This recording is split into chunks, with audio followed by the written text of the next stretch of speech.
more than 100 unique styles of beer, each with their own set of ingredients, process, guidelines, history, and experience. If you're a beer lover, an industry leader, or somewhere in between, a better knowledge of beer style will improve your life and your work. Welcome to A Sense of Beer Style, essential beer style training for those who want to lead in food and beverage. I'm Julia Herz. And I'm Jeremy Storton. We're advanced Cicerones, beer judges, home brewers, and we're excited to guide you through the vast and wonderful world of beer styles. Hello, everyone. You are listening to A Sense of Beer Style with Julia and Jeremy, as always, religiously getting you a style show almost every week. And we've made it to Ireland, Jeremy. Yay. Oh, and you know, I have to say this is perfect because it could be more perfect, but in a couple weeks it's going to be St. Patrick's Day, so we are ready. At least as of this recording, it's almost St. Patrick's Day, so this is perfect. Right, and I would say that these shows are of evergreen shelf life value. So maybe you're listening to this 2 years into the future, so it's maybe not St. Patrick's Day almost for you, but it is for us in circa 2023. Or if you celebrate St. Patrick's Day every month and have an Irish Red or an Irish Stout. Yes, there's that. And then listen to this. A little hiss, a little open, a little pour, and we're going to talk Irish beer from the Beer Judge Certification Program, Style Guidelines 2021. And we're going to talk Irish Red today. That is your show. I have just poured one of the classic examples, and we will really take you through in 20 or so minutes. But I'm very excited about this. And Irish Red Ale is a undervalued, underdiscussed, underbrewed beer. It certainly has its roots in Ireland. In kind of setting up the show and talking about the history, you can really give a tribute to Irish breweries. Killian family's Let Brewery was originally brewing the one that then Coors Brewing, who bought from Penfold Brewery in France. Coors Brewing in the United States brought forth Killian's Irish Red, which happens to be a lager version of this Irish Red Ale. Oh, that's right. I forgot about that. So there's the twist there. But you've got a lot of history there, and this style really does go back to the fact that Irish beers are not going to be as hop-centric. It's not a country emphasizing their hops and their harvesting of that beautiful ingredient in beer. It's more about the malt, right? And you've also got an essence of dry finish. You're going to have a touch of roastiness. You're going to get some caramel sweetness. But overall, this beer and its relevance is still strong and stable throughout the world. I'll just say I came back from Left Hand Brewing Company's Nitro Fest in Denver this past weekend, and I saw not just Irish stouts on nitrogen. The majority of the festival of 40-plus breweries was different variants of stouts on nitrogen, Jeremy, but there were some Irish Reds as well. So this beer does very well on nitrogen, and it's somewhat of Ireland's version of an English bitter. And we'll dive into all that. But in setting it up, I think that's just the big picture. We want you to know that it's malt focused. It's worthy of your time. Hopefully you're drinking one with us. And if you're not, you can listen to this show and then come back and listen again while you get one in your hand in your glass. Absolutely. But, you know, like every good story, let's start at the beginning, which really is ingredients when it comes to beer, right?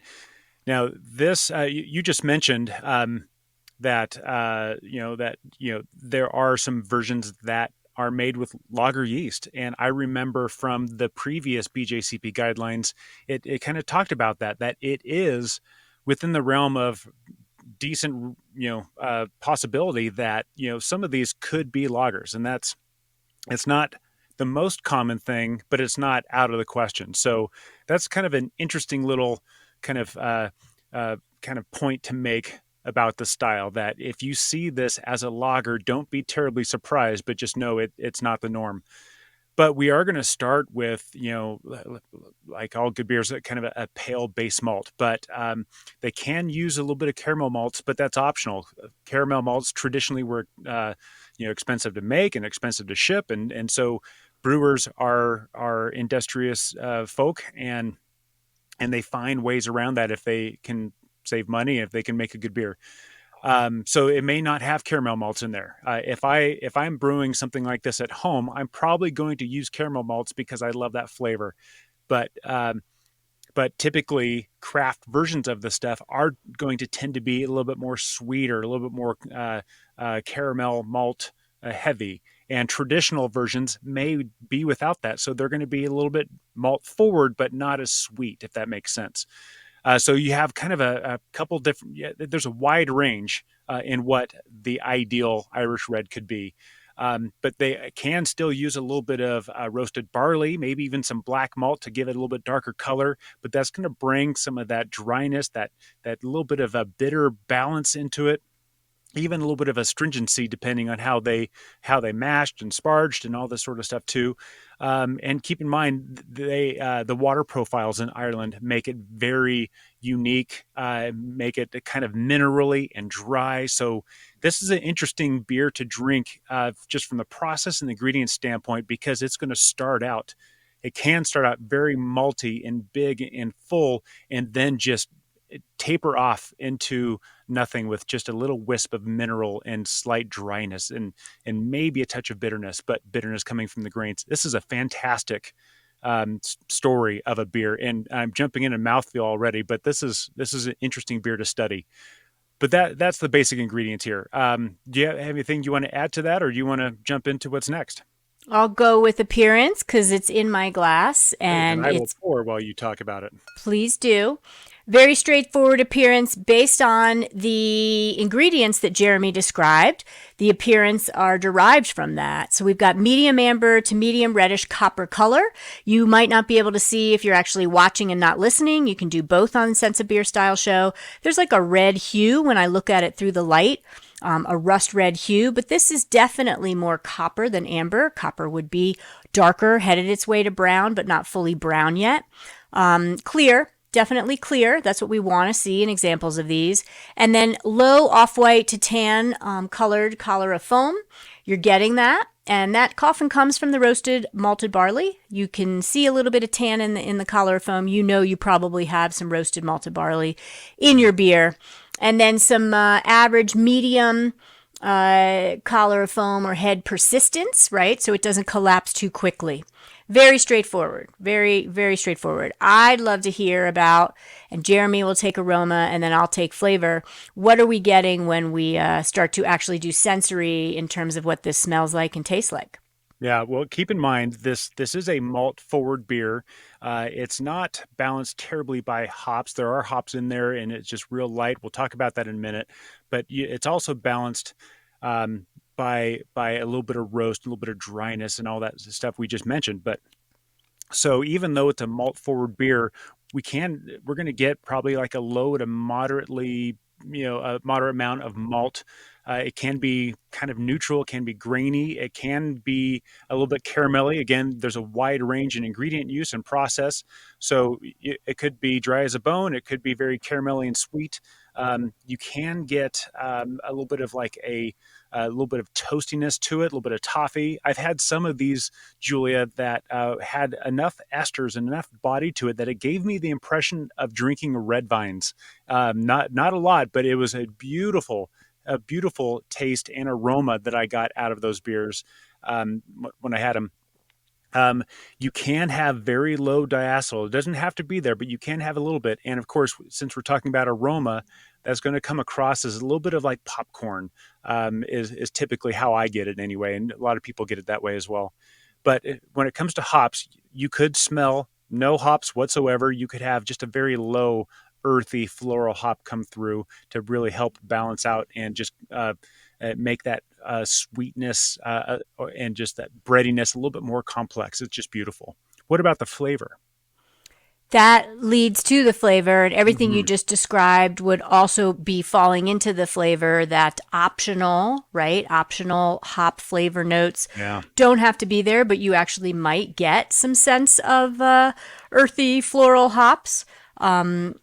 The taste that I'm getting from my example, Smithwick's, 4.5% alcohol, so really sessionable. I'm getting a sense of a beer style that leaves you just slightly thirsty for more and is quenching. not heavy in residual sugar, right? That caramel and malt flavor might give you a little sense of sweetness, but it's more focused on the flavors of the malt as opposed to the residual sugar from the malt. And that roasted malted barley that might be added is lending a little bit of dryness to that finish. So a lot of this beer to me is beginning taste, mid taste, and then the finish means sessionability, and it just kind of lightly fades away, which is super, super nice. I am going to get a sense of potentially some bitterness, medium low to medium, Yeah. and that's fair to say. So the hops are bringing some back base to the malt sweetness, but not aggressively, very delicately. And so it's much more of a malt forward beer, as we're saying. I'm not getting a big essence as I sip the glass of esters. I also always pay heed to the fact that if I'm drinking an import, this might be a little aged, right? I'm not getting oxidation. I'm not getting a bad example, but I'm not getting one that maybe was as bright as intended when it first made its journey to me overseas. So that's the essence of the flavor, including what Jeremy covered in the aroma for the malt of that caramel and little biscuity, toasty, but no butter, no butterscotch, no sense of diacetyl for sure. And then mouthfeel, Jeremy. Yeah, mouthfeel. This is just what makes this beer such an interesting thing because you can have a medium low to a medium body, but every one of these is going to be a little bit different. But you can have this wonderful body up front, and then it can just taper off and kind of dry out in the end and thin out in the end. And it just really encourages drinking, just the flavor, the aroma, and the mouthfeel all together, which constitutes flavor, really encourages that next sip. It gives you that big, wonderful reward up front, and then it just trails off and makes you want another sip because of that dryness. Um, but what gives it that body is some residual sugars if they're there. A little bit of that diacetyl that we mentioned. It can smell like popcorn. It can taste like butter popcorn, but it also gives you a little slickness that adds to that perception of body, not to the actual body itself, but the way that we perceive it is just an interesting thing. It's almost like just a very thin, oily film on your palate that we may not even notice, but if you pay attention, you'll notice it there. If it's from a can or a bottle, I'd expect medium carbonation. If we do it right and we're having it from cask, I would expect it a little bit lower carbonation as well. But this should be smooth. Despite that drying, it's never harsh. Um, it never just kind of leaves a negative lingering sensation on your palate. It should be smooth and just slightly dry. But that is our mouthfeel. Let's talk about the different styles that we can compare this to. Thank you for the baton pass and well described on mouthfeel. And then style comparison, if you're going to do a testing to see if you could tell if an Irish red ale is in the mix and served to you blind, you would put this against your English bitters and your Scottish ales. And that is exactly the family that frankly inspired it as well. Again, we're talking Irish red ale, and an Irish red ale compared to say, English bitters is going to be less bitter than those English bitters, less hoppy in flavor, and a little bit more malt emphasis on that caramel essence of malt. And then drier finish from the roasted barley that snuck in there. And then you compare it to Scottish ales, and Scottish ale certainly has a strata, just like English bitters do, but it's going to be definitely less in body, more attenuated, and maybe not even as malty, not even as caramel as your Scottish ales. So it's super straightforward, where if you get good enough in your beer studies, you should be able to group those three styles together with one example of Scottish ales and English bitters, doesn't matter which in those families, and then slip in an Irish red, and you should be able, if you practice enough, be able to identify the Irish red out of the group. So when we talk about some of the commercial examples you can find, there are a lot of craft brewers that will brew something like this. They might just brew something and just call it an Irish red. But now that you've been listening to this Stylecast and you've been paying attention to me and Julia at the Sense of Beer Style, you might be able to discern whether it's a good example of an Irish red or not. But typically they're going to come from Ireland, but they can, like I said, they could be found anywhere. Beers to specifically look for if you have a good bottle shop, the Porterhouse Nitro Irish Red, the Murphy's Irish Red from County Cork, the Kilkenny Irish Red, the Franciscan Well Rebel Red. O'Hara's is another one that is a little bit easier to find, especially in big box stores. But Julia, you mentioned this too. If I can just be humble enough to add a little correction, the beer that's spelled Smithwick's is fairly easy to find, but we have to understand that even though it's spelled Smithwick's, it's pronounced Smittix, and it's usually real fast. Like I'll have a Smittix. If you find an Irish bar, an Irish pub, or any good bottle shop, and you'll see that in there, they're easier to find, but make sure you pronounce it Smittix so that they know I that love the correction. We're here to hold each other accountable and educate. So thank you for that correction. Absolutely. But let's talk about the numbers on this beer. This one is, trying to study for the advanced Cicerone and trying to memorize all this stuff.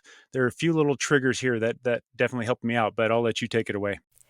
So if you're looking at original gravity, Showcase is a very sessionable beer style, 1036 to 1046, right? That's the potential extract. Then that gives us a sense of what it might be alcohol by volume wise. ABV would be 3.8 to 5.0%. That's very sessionable. Not a lot of styles go down to 3.8. Then final gravity was 1010 to 1014. That's showing us the residual sugar, but I think that roast and a little bit of hint from some of the ingredients help dry it out despite that 1010 to 1014 range of final gravity.